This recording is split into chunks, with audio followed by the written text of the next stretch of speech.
क्यों? उनकी महिमा भी ये बताते हैं। अगर भगवान की कथा ना हो तो भगवान की महिमा का पता कैसे चलेगा बताओ? उनकी क्या महिमा है ये भी ये बताएंगे।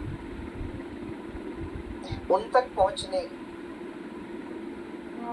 का रास्ता भगवान की कथा बताती है। इसीलिए भगवान से भी श्रेष्ठ क्या है? भगवान की चर्चा। चर्चा हरि से भी श्रेष्ठ है। तो आप और हम सबका सौभाग्य है कि इन 7 दिनों तक आप और हम इस यात्रा में संलग्न होंगे। और वैसे तो जहां भागवत जी बैठ जाती है वो अपने में तीर्थ हो जाता है, लेकिन उसमें भी उत्तमोत्तम एक तीर्थ में बैठकर हम भगवान की कथा सुन रहे हैं। भगवान पंडरीनाथ जी की इस मंगलमय धरती, इस पंढरपुर की धरती पर बैठकर भगवान के चरित्र को सुन रहे हैं। भगवान भी अधीन होते हैं भक्त के। किसी ने पूछा भगवान से आप कहाँ रहते हैं?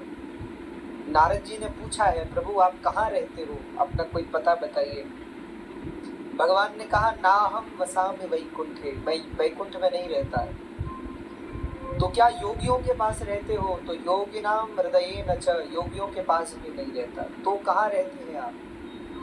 तो भगवान कहते हैं मद भक्ता यत्र गायन्ति तत्र तिष्ठामि नारद, मेरे भक्त जहां प्रेम से मुझे याद करते हैं मैं वहीं रहता हूं।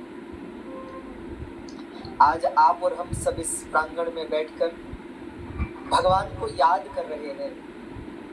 मुझे लगता है आज पंडरीनाथ जी मंदिर में पता नहीं है कि नहीं है, आज यहीं बैठे, यहीं बैठकर भगवान अपनी ही कथा सुन रहे हैं, क्योंकि जहां भक्त है वहीं भगवान है। तो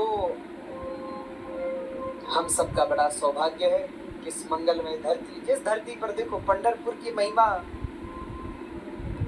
पंडरीनाथ जी से कितनी है वो मैं नहीं जानता, लेकिन इस धरती की महिमा पुंडरीक भक्त से है। इस धरती की महिमा जनाबाई, सुखोबाई, संत श्री ज्ञानेश्वर जी महाराज, एकनाथ जी महाराज, ऐसे बड़े बड़े संतों से भगवान को भी भगवान भक्त बनाते हैं। भक्त कहते कृपा की न होती जो आदत तुम्हारी, तो सूनी ही रहती अदालत तुम्हारी। जो दीनों के दिल में जगह तुम न पाते, तो किस दिल में होती हिफाजत तुम्हारी। अगर भक्त अपने हृदय में परमात्मा को न बिठाए तो भगवान कहाँ जाएंगे? भक्त ही परमात्मा का आश्रय है। भक्तों के हृदय में ही नित्य परमात्मा विराजमान रहते हैं। और इस धरती पर बड़े बड़े भक्त हुए, जनाबाई जैसे। आप सब लोग, मैं तो बहुत धन्य मानता हूँ आप सबको। महाराज